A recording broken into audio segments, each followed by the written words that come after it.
Haleluya. Somo ambalo nitafundisha mchana wa leo, na ningetamani Mungu akusaidie kulielewa na kulipata katika ufahamu wako, lina kichwa cha habari kinachosema nguvu ya kustahimili na moyo wa ushujaa. Nguvu ya kustahimili na moyo wa ushujaa. Nguvu ya kustahimili na moyo wa ushujaa. Hilo ndio somo ambalo tutajifunza mchana wa leo. Nguvu ya kustahimili na moyo wa ushujaa. Bwana Yesu asifiwe. Kitabu cha Wakolosai sura ile ya kwanza na mstari wa 11. Wakolosai sura ya kwanza na mstari wa 11. Kichwa chetu cha habari kinasema nguvu ya kustahimili na moyo wa ushujaa. Watu wa Mungu, nataka mfahamu na mtambue ya kwamba bado tuko kwenye series ya somo letu kuu la kuukulia wokovu, na tunajifunza mafundisho ya msingi kabisa yatakayo kusaidia katika safari yako ya wokovu ili uweze kukua katika wokovu wako. Bwana asifiwe. Dhumuni letu la kupitisha katika somo hili la kuukulia wokovu kwa muda mrefu ni kwa sababu tunataka uwe Mkristo ambaye unakomaa katika mahusiano yako na Mungu na unayajua yale mafundisho ya msingi ambayo yanakupasa kuyafahamu kama muumini na kama mtu aliyeokoka, kwa sababu hayo ndio yanayokutengenezea msingi wa wokovu wako. Bwana Yesu asifiwe. Tuna watu wengi makanisani ambao hawakupita katika darasa la masomo ya msingi ya kuukulia wokovu. Bwana asifiwe sana. Na kwa sababu hawakupita kwenye hilo darasa la masomo ya msingi ya kuukulia wokovu, wanakuwa na wokovu ambao hauna foundation ambao ni strong. Bwana asifiwe sana. Wanakuwa na wokovu ambao hauko solid. Wanakuwa na wokovu ambao miguu yao haijasimikwa katika mahusiano yao na Kristo. Kwa hiyo mtu wa namna hiyo anajikuta kitu kidogo ni rahisi kuacha wokovu, kitu kidogo ni rahisi kukata tamaa, kitu kidogo ni rahisi kuacha maombi, kitu kidogo ni rahisi kuacha ibada. Kwa nini? Kwa sababu hana strong foundation when it comes to his or her relationship with God. Bwana Yesu asifiwe. Na ndio maana sisi tumeamua huduma hii inapoanza tutapita kwenye masomo ya msingi kabisa ya kuukulia wokovu ili kukusaidia uwe ni Mkristo mwenye msingi imara katika mahusiano yako na Mungu. Haleluya. Kuinua mikono na kusema Yesu nimekupokea kwenye maisha yangu kama Bwana na Mwokozi wa maisha yangu ni kitu kimoja, na ni hatua ya kwanza. Bwana asifiwe. Lakini hatua ya pili, Biblia inasema yatamanini maziwa yasiyogoshiwa, ambayo ni neno la Kristo, ili mpate kuukulia wokovu. Unapookoka, unapozaliwa mara ya pili, kwenye ulimwengu wa roho unaonekana ni mtoto mchanga. Bwana asifiwe. Na kama ambavyo mtoto mchanga anapozaliwa anahitaji kunyweshwa maziwa, ndio chakula chake cha kwanza.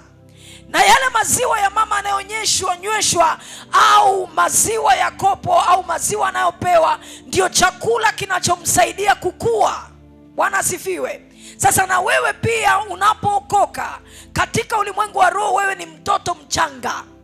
Na ili usiendelee kubaki kuwa mtoto, kitakacho kusaidia kukua ni maziwa yasiyogoshiwa yanayoitwa neno. Bwana asifiwe. Kitakacho kusaidia kukua katika wokovu wako sio unabii. Kitakacho kusaidia kukua kwenye wokovu wako sio miujiza. Kitakacho kusaidia kukua ni neno. Haleluya. Na ndio maana if you want to grow in your spiritual walk with God, you must be a word addict. Lazima uwe addicted to the word of God. Lazima uwe Mkristo mwenye kiu isiyokuwa ya kawaida ya neno la Mungu ili uweze kukua.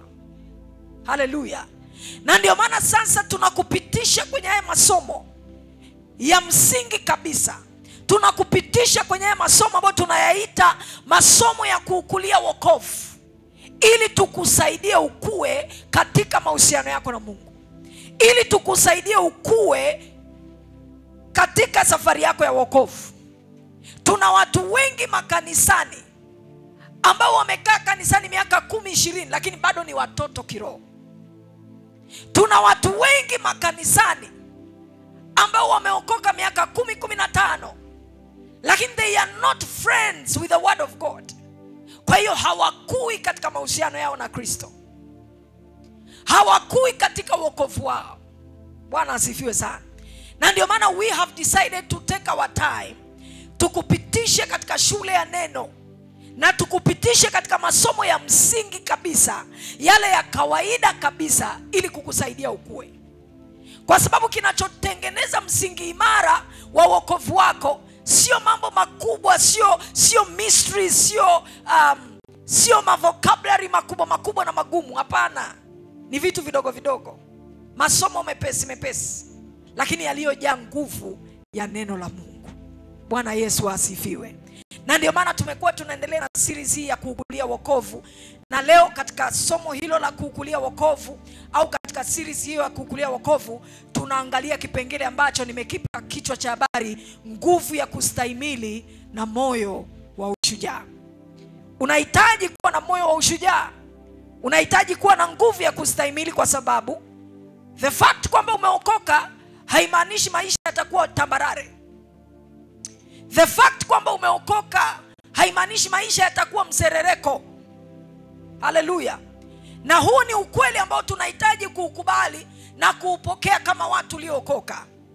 Wanafunzi walikuwa na Yesu kwenye boti, lakini bado dhoruba ilitokea, na ile boti ilikuwa inapigwa na dhoruba kiasi kwamba ilitaka kuzama, na Yesu alikuwa mle ndani.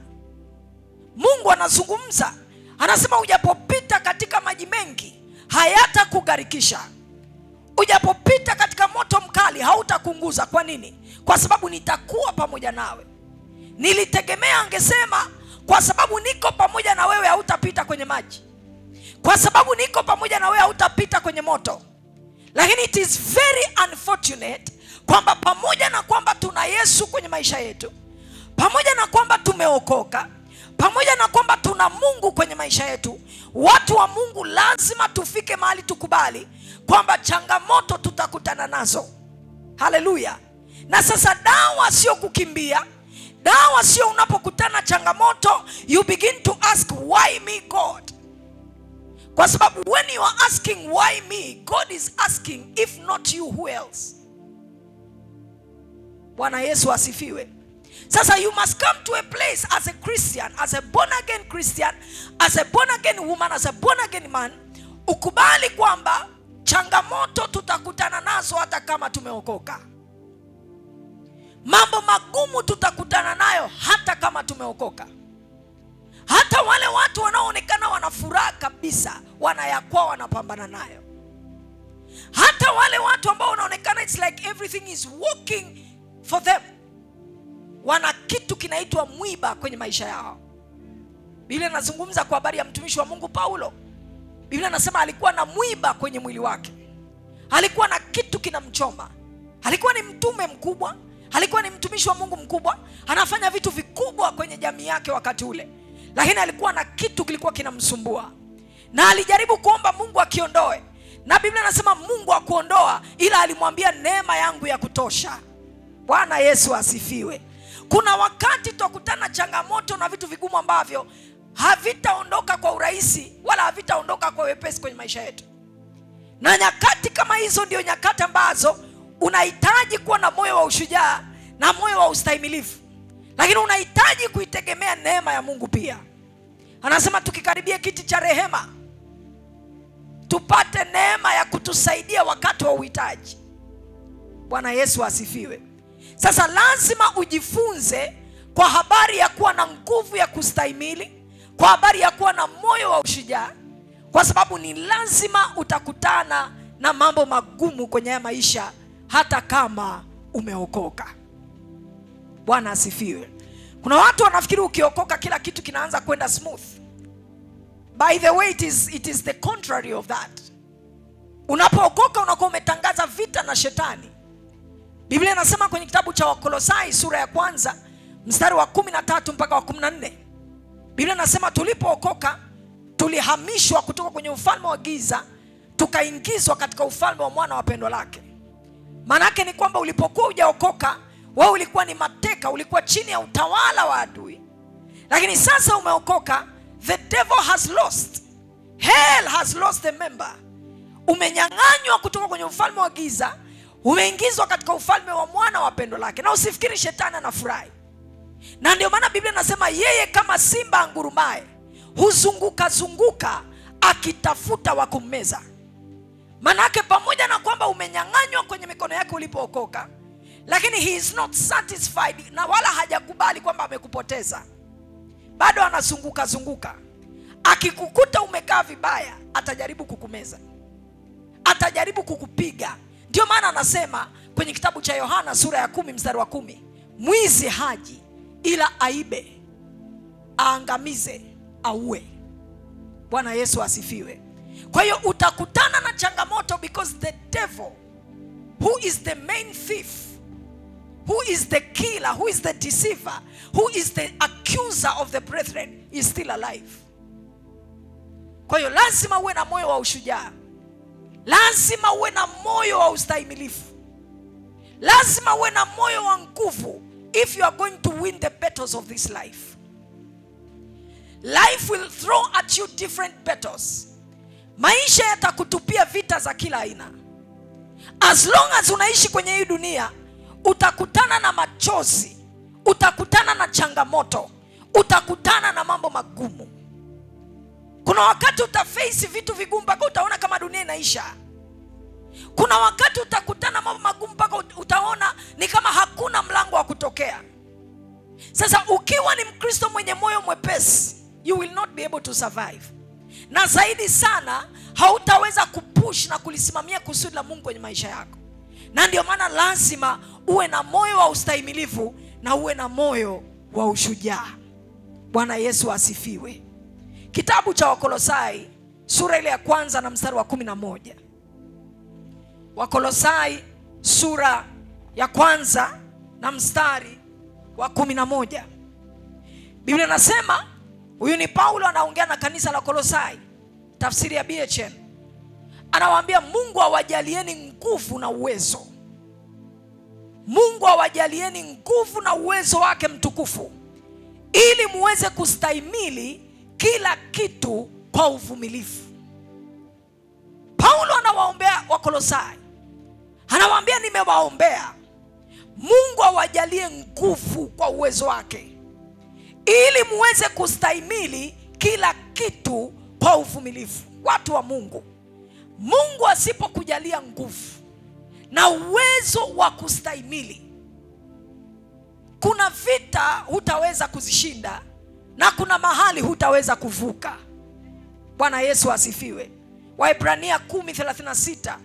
Waebrania 10:36 anasema inawapasa kuvumilia, ili mkisha kufanya mapenzi ya Mungu mpate kile alichoahidi. Biblia isingetuambia kwa habari ya kuvumilia na kuwa na nguvu ya ustahimilivu kama kusingekuwa na changamoto ngumu ambazo zinatupasa kuvumilia na kuwa wastahimilivu. Bwana asifiwe. Biblia isingezungumza kwa habari ya kuvumilia, Biblia isingezungumza kwa habari ya kustahimili kama kusingekuwa na sababu ya kustahimili. Haleluya. Bwana Yesu asifiwe. Lazima ufike mahali uwe aina ya Mkristo ambaye unaweza kustahimili, kwa sababu mambo magumu yatakujia. Kwenye Waebrania anasema inawapasa kuvumilia, ili mkiisha kufanya mapenzi ya Mungu mpate kile alichoahidi. Unaona, anazungumza kwa habari ya kile Mungu alichoahidi, lakini anasema ili uweze kupata kile Mungu alichoahidi, kuna kitu cha uvumilivu lazima kiwepo. The fact kwamba Mungu amekuahidi haimaanishi vitatokea kwa urahisi. The fact kwamba umekiona kwenye neno la Mungu kwamba Mungu amesema haimaanishi vitakuja tu ukiwa umelala usingizi. Mahali penye ahadi ya Mungu ndio mahali penye vita pia. Mahali penye ahadi ya Mungu ndio mahali penye upinzani pia. Mahali penye makusudi ya Mungu ndio mahali penye viambaza na kuta ambazo shetani anajaribu kuinua ili yale mapenzi na makusudi ya Mungu yasitimie. Paulo anasema lazima uvumilie. Ili uweze kuona kile Mungu alichokuahidi, lazima kuwe na kitu cha uvumilivu. Na lazima kuwe na kitu cha uvumilivu kwa sababu kutatokea vitu vingi vya kujaribu kuzuia kile kitu ambacho Mungu ameahidi kwenye maisha yako kisitimie. Lazima kuwe na kitu cha uvumilivu. Lazima kuwe na nguvu ya kustahimili kwa sababu kutatokea upinzani wa kila namna ili kukufikisha mahali pa kukata tamaa, uache kuendelea na kuamini kile ambacho Mungu amekuahidi. Bwana Yesu asifiwe. Anazungumza kwenye Wafilipi, anasema msiache kutenda mema, msichoke kutenda mema, kwa sababu msipozimia mtavuna. Wanaovuna sio tu wanaotenda mema, wanaovuna ni wale wasiozimia. Bwana asifiwe. Unaweza ukatenda mema, ukafika mahali ukazimia. Sasa unajikuta huvuni, sio kwa sababu hujatenda mema, ila kwa sababu you did not persevere, ila kwa sababu hukuvumilia, ila kwa sababu hukuwa na nguvu ya kustahimili. Kwa sababu most of the time unapotenda kile ambacho ni cha sawa, unapotenda mema, unapotenda yale ambayo ni sahihi, mara nyingi majibu au mavuno yanakuwaga kama yanachelewa kuja. Na wakati mwingine shetani huwa anavuruga namna hiyo ili kukufikisha mahali pa kuacha, ili kukufikisha mahali pa kutokutenda kile ambacho ni chema unachotakiwa kuendelea kutenda. Lakini watu wa Mungu, nataka tujue kuvuna kuko kwenye kitu kinaitwa consistency. When you remain consistent in doing what is right, that is when you are going to see the harvest and the results of what you have been doing. Sasa Wakristo wengi tunakosa ile nguvu ya kuwa consistent. Wakristo wengi tunakosa ile nguvu ya kuendelea kuwa tenacious, ya kuendelea kusukuma hata wakati hatuoni matokeo. Unapokuwa ni mama unaenda kujifungua hospitali, ukiwa leba, unaweza ukapush mara ya kwanza na mtoto asitoke, ukapush ya pili na asitoke, na unasikia maumivu. Lakini manesi na madaktari wanakuambia endelea kupush, endelea kusukuma mpaka uone mtoto ametoka. Na wakati wa kusukuma ni wakati wa maumivu, ni wakati ambao unasikia pain. Lakini usipokuwa consistent kwenye kuendelea kusukuma, huyo mtoto hatatoka au atafia tumboni. Bwana asifiwe sana. Nataka nizungumze na watu ambao mmechoka kusukuma. Kwa sababu umesukuma mara ya kwanza hujaona kitu, umesukuma ya pili hujaona kitu, umesukuma ya tatu hujaona kitu. Niko hapa kama mkunga nikwambie, sukuma tena, omba tena, funga tena, toa tena, nenda kwenye ibada tena, nenda kwenye biashara tena, tuma hiyo CV tena, kwa sababu breakthrough yako iko kwenye kuwa consistent. Breakthrough yako, mpenyo wako uko kwenye kuendelea kufanya kile chema ambacho umekuwa unafanya. Bwana Yesu asifiwe. Nikileta nyundo nikapiga huo ukuta hapo, nikipiga nyundo ya kwanza huo ukuta hautaenda chini, nikipiga ya pili hautaenda chini. Lakini nikiendelea kupiga na kupiga na kupiga na kupiga, kuna wakati utafika ukuta utaenda chini. Sasa nikuulize swali, kilichodondosha huo ukuta ni nyundo ipi? Ni ya kwanza au ya mwisho? Bwana asifiwe. Kilichodondosha ukuta sio nyundo ya kwanza wala ya mwisho, lakini ni muunganiko wa nyundo zote. Nilipokuwa nikiendelea kupiga na kupiga, hata kama ukuta ulikuwa hauendi chini, lakini damage ilikuwa inatokea ndani kwa ndani. Nyufa zilikuwa zinatengenezeka ndani kwa ndani. Haleluya. Kwa kuna wakati mwingine unaweza ukawa unaomba uone matokeo, unatoa uone matokeo, unafunga uone matokeo, lakini nataka nikuambie unahitaji nguvu ya kuwa consistent. Unahitaji nguvu ya ustahimilivu, unahitaji nguvu ya uvumilivu na kuendelea kufanya tena na tena na tena na tena. Unaweza usione matokeo leo, lakini nataka nikuambie chochote unachokifanya ni mbegu. Kuna kitu kinaota somewhere, kuna kitu kinatengenezeka somewhere. Siku moja nikaenda saluni, wakaniweka dawa, nitaka kuretouch. wanawake wanajua kulitaji. Wakaniweka dawa, wamenipaka ile dawa, nikawa sisikii chochote. Huwa wanategemea wakikupaka ile dawa, ukianza kusikia kama unawashwa ama unaungua, ndio sasa wakuosha, wanaashumu tayari dawa imeshika. Lakini mimi nilikuwa sisikii chochote. Nimekaa na ile dawa kichwani nusu saa. Sisikii maumivu, sisikii kuwashwa, sisikii kitu chochote. Yule dada aliyekuwa ananitengeneza akanifuata. Akaniambia, hebu tuchane tuangalie. Unaweza ukawa usikii maumivu lakini tayari imeshika. Kwa hiyo akaanza kunichana. Aliponichana akaniambia, pastor, imeshika. Haujasikia chochote lakini dawa imeshika. Haujasikia maumivu lakini dawa imeshika. Kwa nini? Kwa sababu nywele tayari zimebadilika. Roho Mtakatifu akanisemesha hapo hapo. Akanambia, kuna watu mnafanya vitu vya kiroho na husikii chochote, huoni chochote. Unaweza ukakata tamaa, ukasema mbona Mungu anijibu, mbona Mungu anitendei, mbona Mungu anisikii. Nataka nikwambie, dawa inashika. Dawa inashika. Ni swala la muda tu, utaona matokeo. You will see the effect of what you have been doing. Unaweza ukawa umekaa kanisani miaka mingi, unaomba, unatoa, unafunga, unafanya kila unachotakiwa kufanya, and you don't see the result. Nataka nikwambie, kila ambacho umewahi kukifanya kwa Mungu sio bure, na hujapoteza. Ni swala la muda tu. Na ndio maana unahitaji nguvu ya ustahimilifu. Unahitaji moyo wa ushujaa. Kwa sababu kuna vitu vingine kwenye maisha yako havitaondoka wakati wewe unataka viondoke. But God is at work. God is at work. Bwana asifiwe sana. Unahitaji moyo wa ushujaa na moyo wa ustahimilifu. Kwa nini? Kwa sababu duniani tunayo dhiki. Yesu anazungumza kwenye Yohana 16 mstari wa 33. Yohana 16:33 anasema, nimewaambia mambo haya ili mpate kuwa na amani mkiwa ndani yangu.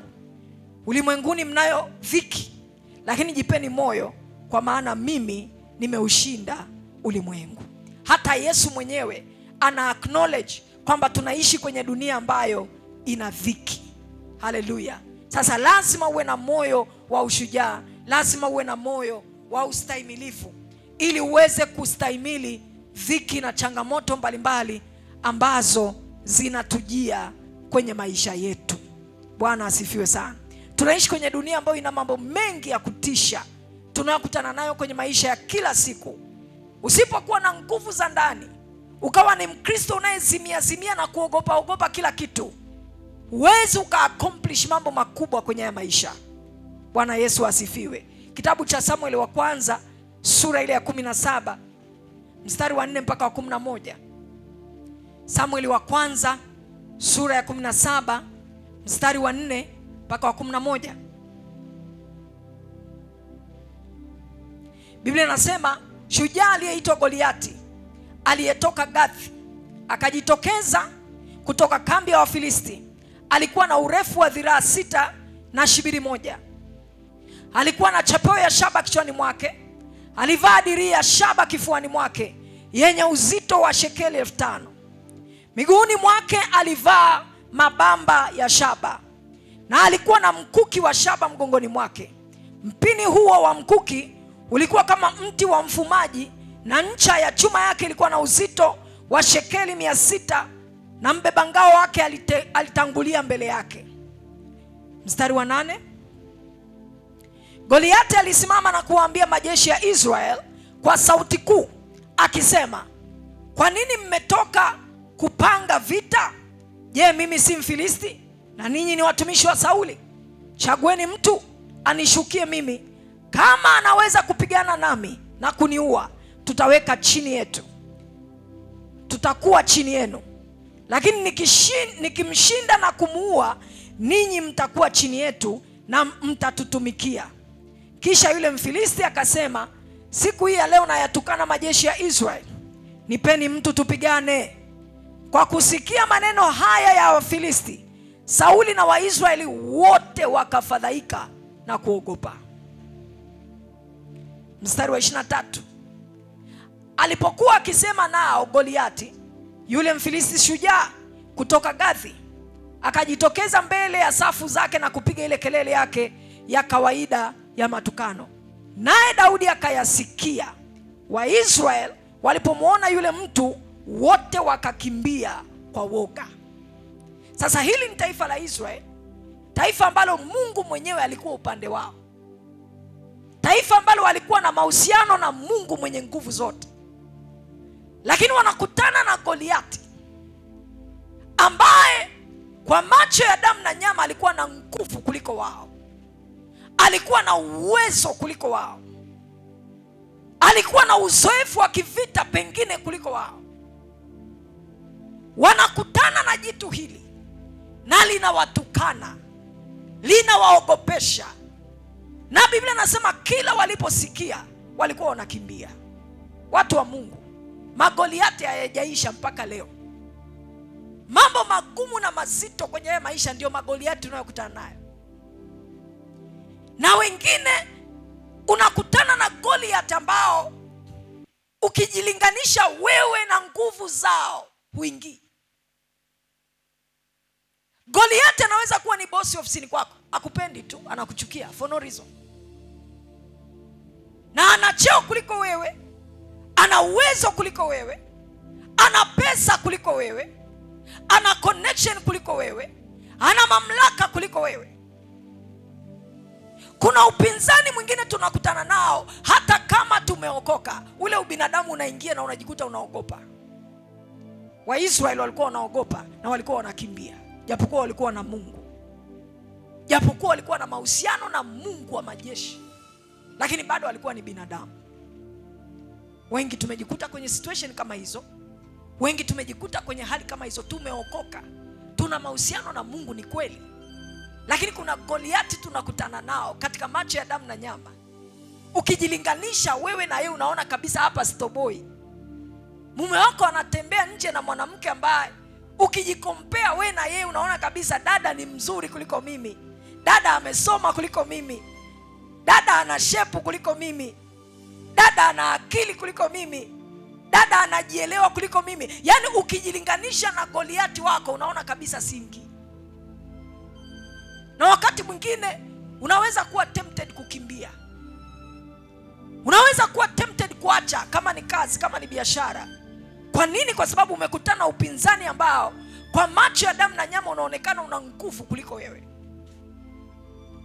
Na watu wengi wamekimbia ndoa, watu wengi wamekimbia kwenye maofisi, watu wengi wamekimbia kwenye biashara, watu wengi wamekimbia kwenye huduma, kwa sababu walikutana na kina Goliati walioonekana wana nguvu kuliko wao. Wakasahau kwamba Mungu aliyeko upande wao ni mkuu kuliko Goliati, ni mkuu kuliko upinzani wowote tunaopambana nao. Biblia inasema kila kilichozaliwa na Mungu huushinda ulimwengu. Bwana Yesu asifiwe. Bwana asifiwe. Sasa ukiwa ni Mkristo usiyejua uwezo wa Mungu uliye naye, utajikuta unazimia na kukatakata tamaa kila unapokutana na Goliati. Anasema kwenye Mithali 24:10, Mithali 24:10, anasema ukikata tamaa wakati wa taabu, nguvu zako ni kidogo. Ukikata tamaa wakati wa taabu, nguvu zako ni kidogo. Tuna Wakristo wengi walioko makanisani leo ambao hawana nguvu za ndani. Kitu kidogo amekata tamaa, taabu kidogo ameacha, kama ni biashara ameacha, changamoto kidogo amekimbia ndoa, changamoto kidogo ameacha kazi. Tuna Wakristo ambao hawana nguvu za ndani. Anasema ukikata tamaa ama ukizimia siku ya taabu, manake we nguvu zako ni chache. Watu wenye nguvu nyingi huwa wakati tamaa, no matter the challenge, no matter the situation, no matter how hard things are. Sifa ya mtu asiyekuwa na nguvu za ndani ni kukata tamaa wakati wa taabu, ni kukata tamaa wakati wa shida, ni kukata tamaa wakati wa changamoto. Lakini mtu mwenye nguvu za ndani, mtu mwenye ustahimilifu, mtu mwenye uvumilivu, hakati tamaa wakati wa taabu, hazimii wakati wa taabu, haachi kwa sababu ya changamoto, hakimbii kwa sababu ya mambo magumu. Na ninakuombea uwe Mkristo mwenye nguvu za ndani, Mkristo ambaye wakati wa taabu hauzimii, wala haukati tamaa, lakini unaendelea kusukuma na unaendelea kusukuma na unaendelea kusukuma. Lazima uwe na ujasiri kama wa Daudi. Watu wenye nguvu za ndani, watu kama Daudi. Unaona kwenye kitabu cha Samueli wa kwanza sura ile ya 17 na mstari wa 32.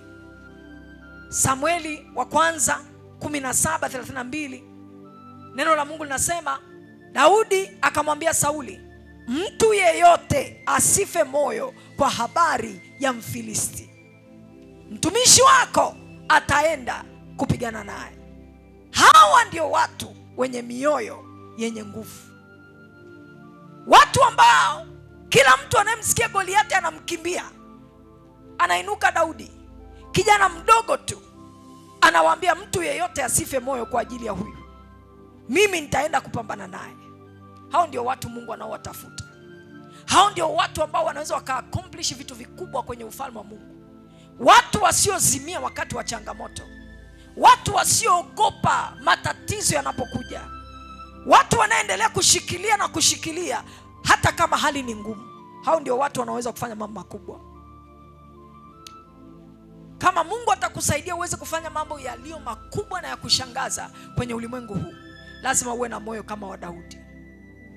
Wakati wengine wanamkimbia Goliati, Daudi alikuwa anasema, nobody should fear. Hakuna wa kukimbia hapa. Tutamface huyu Goliati, tutapambana naye. Kwa sababu kwenye maisha watu wa Mungu lazima apatikane wa kumfunga paka kengele. Haleluya. Lazima apatikane wa kusema mimi nitaenda. Lazima apatikane Esther wa kukubali kuingia kwa mfalme kinyume cha sheria. Lazima apatikane mtu wa kuhatarisha maisha yake. Na nikwambie, wale ambao huwa wanakubali kuchukua hatua za imani na kujihatarisha kwa ajili ya kufanya yale mambo ambayo wengine wanaogopa, huwa ndio watu wanaofanikiwa wengine wakiwatazama.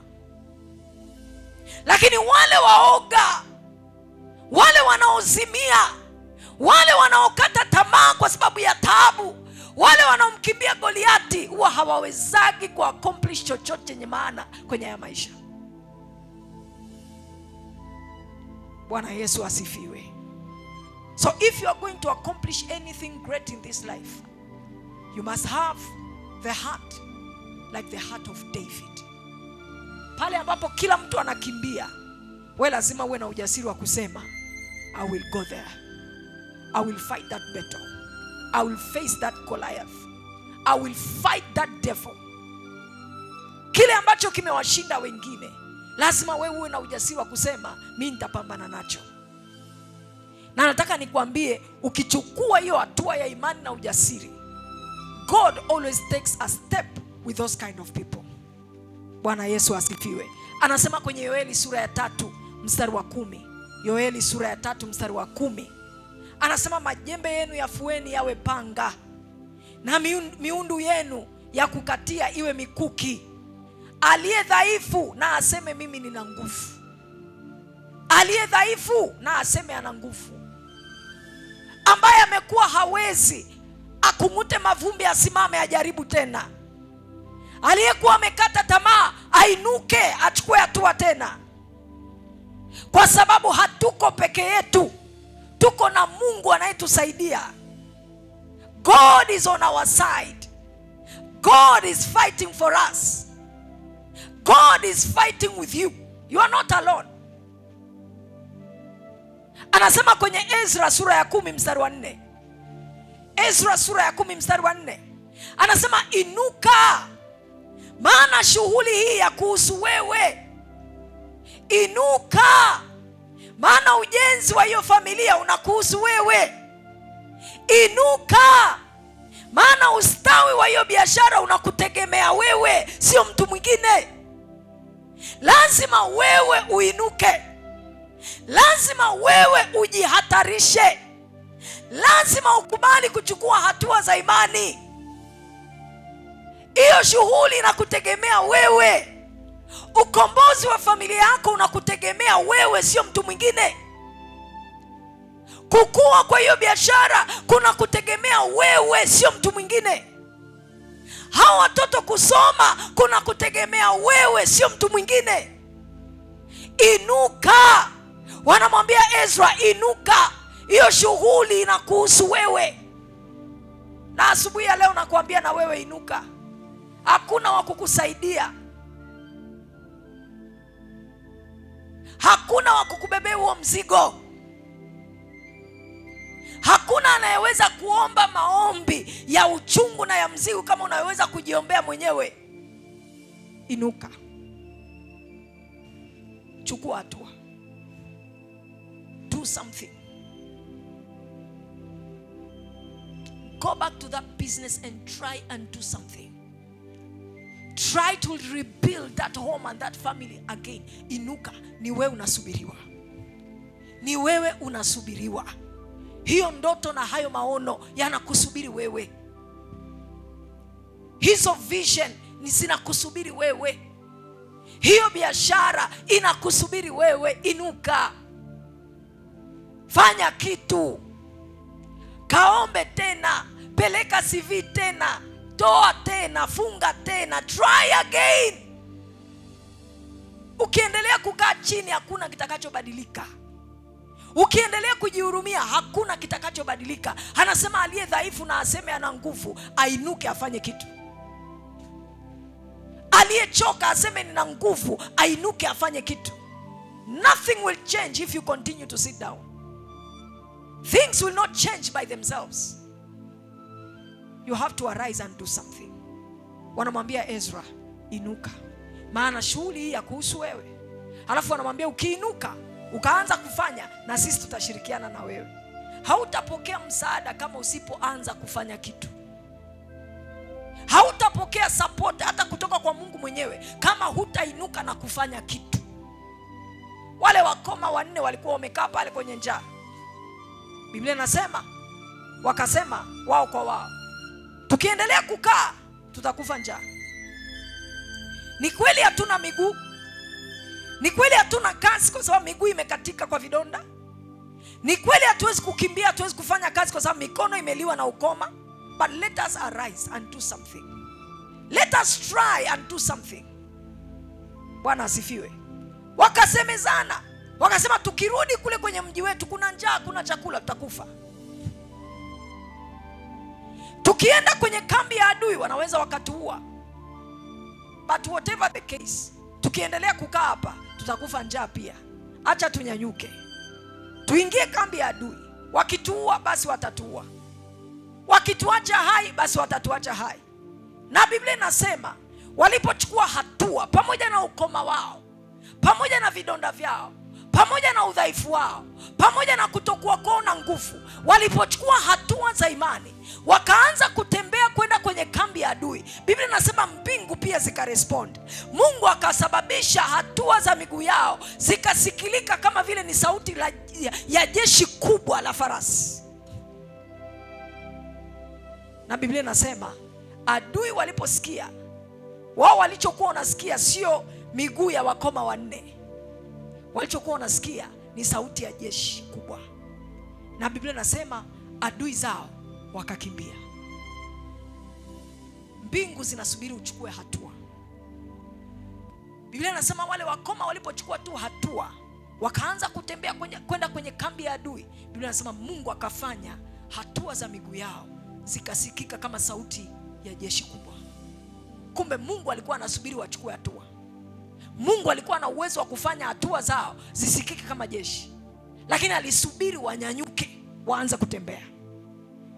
Unajuaje labda Mungu anasubiri utengeneze hiyo post Instagram? Labda mbingu zinasubiri utengeneze hiyo page Instagram. Labda mbingu zinasubiri uandike hiyo CV tu na uitume. Alafu mengine mbingu zitafanya kwa ajili yako. Vingine mbingu zitashughulikia. But you must take a step of faith. Biblia inasema Mungu ni Mungu atendaye kazi pamoja nasi. Biblia inasema hufanya kazi pamoja na wampendao. Mungu hafanyi kazi peke yake, anafanya kazi pamoja na wewe. Una sehemu yako ya kufanya na Mungu ana sehemu yake ya kufanya. Lazima uanze kufanya kitu. Mbingu zikiona how serious you are, zinakuongezea nguvu, zinakuongezea msaada, zinasababisha hatua zako zinasikika kama sauti ya jeshi. zinaweza zikasababisha product ndogo ulioamua kuuza ikasambana ikapokeleka Dodoma nzima na taifa zima, lakini lazima uchukue hatua. Wanamwambia Ezra, inuka, shughuli hii ya kuhusu, na ukiinuka tutakupa mkono wa shirika. Unataka Mungu akusaidie? Anza kufanya kitu. Chukua hatua za imani. Anza kujaribu. Bwana asifiwe. Mungu aliposema tuje Dodoma, hatukuwa na pesa. Unaona mpaka leo hata wa kupiga vyombo hakuna. Lakini tumeamuaga kuchukua hatua za imani. Na tayari tuna washirika, ndio wewe umekaa hapo. Tayari kuna washirika, they are here every Sunday. We took a step of faith. And when we took a step of faith, Mungu akaweka ndani ya moyo wako kuja kwenye ibada mahali hapa. Ungeweza kwenda mahali pengine, ungeweza kuabudu mahali pengine, lakini try to imagine kama tusingechukua hatua tukaja hapa. Mwambie jirani yako, chukua hatua. Hata kama ni ndogo, chukua hatua. Mungu akupe moyo wa nguvu na ustahimilifu na uvumilivu wa kuendelea kuwa consistent na kuchukua hatua za imani hata mambo yanapokuwa magumu. Kwa sababu mbingu hazita respond mpaka umefanya kitu. Mbingu hazita respond mpaka umechukua hatua. Zakaria na Elizabeth walikuwa hawana watoto kwa miaka mingi, lakini hawakuacha kuendelea kumtumikia Mungu. Na hata siku malaika amemtokea Zakaria, alimtokea akiwa on service, akiwa anatumika hekaluni. Aliendelea kuomba, aliendelea kuchukua hatua, aliendelea kufanya what is right. Na siku isiyokuwa na jina Mungu alimtembelea, na malaika akaleta habari njema za ujio wa mtoto anaitwa Yohana Mbatizaji. Mungu akupe moyo wa nguvu na ustahimilivu na ushujaa wa kuendelea kuchukua hatua na kuendelea kufanya no matter how hard the situation is. Watu wanaofanya mambo makubwa kwenye maisha ni watu ambao wamekataa kukaa chini kwa sababu ya ugumu wa hali zinazowazingira. Watu wanao-accomplish mambo makubwa kwenye maisha ni watu ambao wamekataa kunyamazishwa na ugumu wa mazingira na ugumu wa hali. Watu wanao-accomplish mambo makubwa kwenye maisha ni watu ambao wameamua kukaza uso wao kuelekea mbele na kuendelea kufanya what is right no matter how hard the situation is. Bwana Yesu asifiwe. Bwana Yesu asifiwe. Kwa nini uchukue hatua na kwa nini uwe na moyo wa ushujaa na uwe na moyo wa nguvu? Number one. Ni kwa sababu Mungu anapokuagiza au Mungu anapokutuma, tayari amekuwekea ndani yako uwezo wa kuanzia kufanya hicho alichokuelekeza kufanya. Mungu anapokuagiza au Mungu anapokutuma au Mungu anapoweka ndani ya moyo wako kufanya kitu, ndani yako tayari ameweka uwezo wa kuanzia kufanya hicho ambacho unatakiwa kufanya. Ila ni kwa sababu wengi huwa hatujui kama tayari ndani yetu kuna uwezo wa kuanzia. Waamuzi sura ya 6. Waamuzi sura ya 6 mstari wa 14 na wa 16. Waamuzi sura ya 6 mstari wa 14 na wa 16 pale anasema, Mwenyezi Mungu akamgeukia na kusema, huyu ni Gideon. Malaika amekutana naye, anamwambia atoke aende akakomboe ndugu zake. Gideon anasema siwezi. Anasema mimi ni last born kwenye familia ambayo ni ya mwisho kabisa, maskini kabisa. Anajiona hana uwezo wa kufanya kile Mungu anachomwambia afanye. Alafu malaika anamwambia kitu cha ajabu sana. Anamwambia, Mwenyezi Mungu akamgeukia na kusema, nenda kwa uwezo wako huu ukawaokoe Israeli kutoka mikononi mwa Midiani. Je, si mimi ninayekutuma?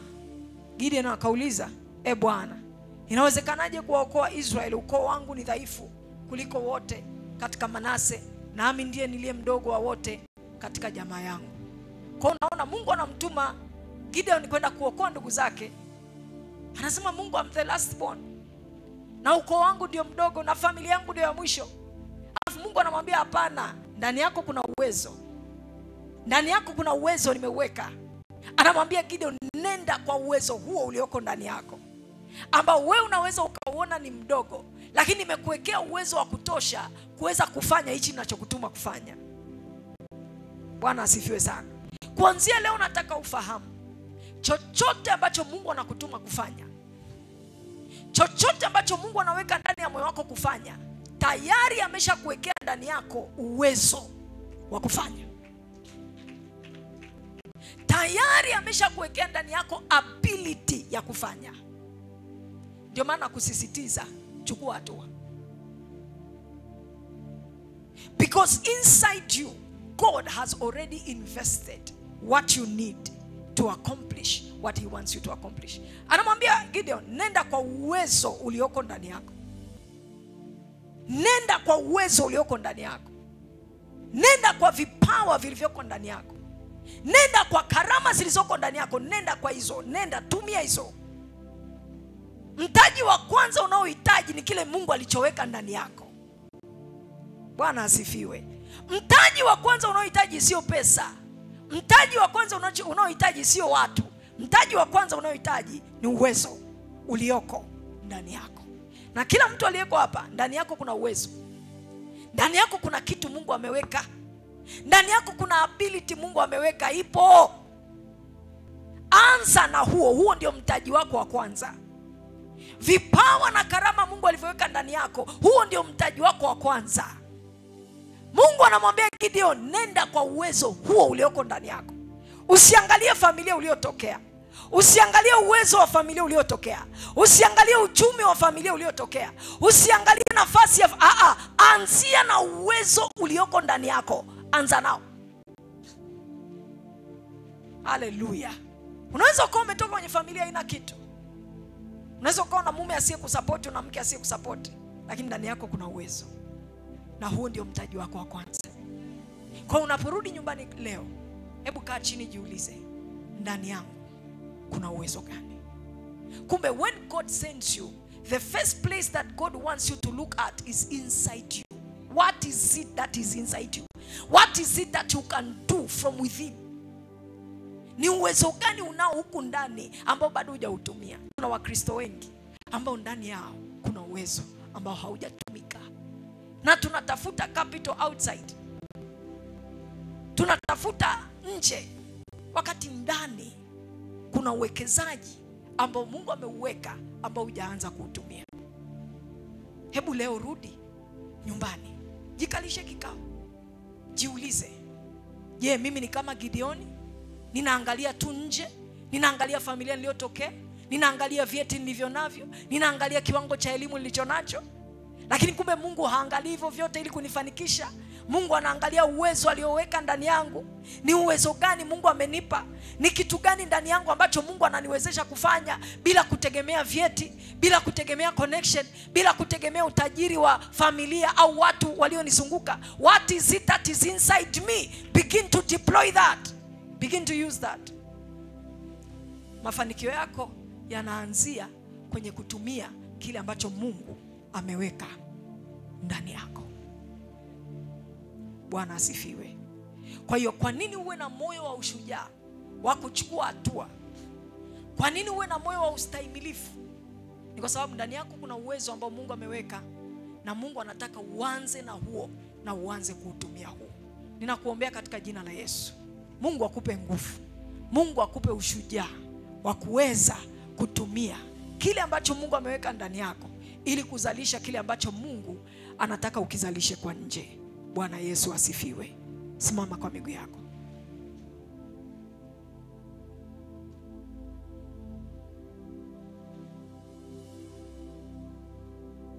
Inua mikono yako juu. Mwambie Mungu, nipe neema. Nipe neema. Nipe neema. Ule uwezo ulioweka ndani yangu, hebu Mungu utokeze kuanzia leo. Nimeangalia sana nje, nimetafuta msaada nje, but inside me, God, I've realized that you have deposited a lot inside me. And Father, I want to begin to deploy what you have put inside me. Nipe moyo wa nguvu na ushujaa. Nipe moyo wa nguvu na ushujaa, niweze kuchukua hatua katika jina la Yesu. Omba pale ulipo. Omba katika jina la Yesu. Omba katika jina la Yesu. Omba katika jina la Yesu. Omba katika jina la Yesu. Mungu akupe neema. Mungu akupe moyo wa nguvu. Akupe moyo wa ushujaa. Akupe kuona uwezo ulioko ndani yako. Wewe sio mdogo kama unavyofikiri. Wewe sio dhaifu kama unavyofikiri. Anasema aliye dhaifu na aseme nina nguvu. Wewe sio dhaifu hivyo. Wewe sio mdogo hivyo. Kuna uwezo ndani yako.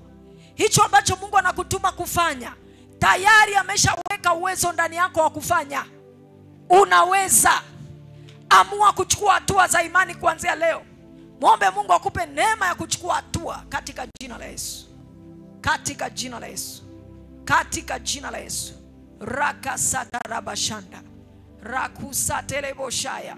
Kila hali ya udhaifu, kila hali ya uoga wa kuchukua hatua, ikuachie katika jina la Yesu.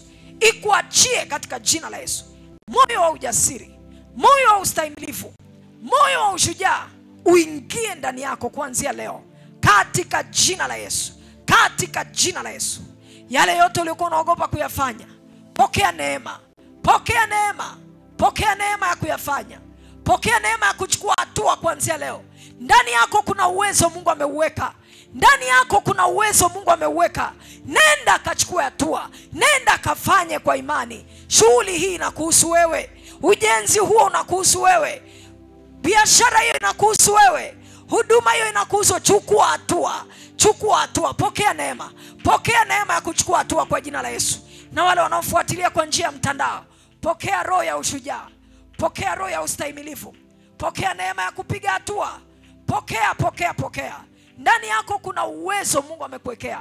Pokea kwa jina la Yesu.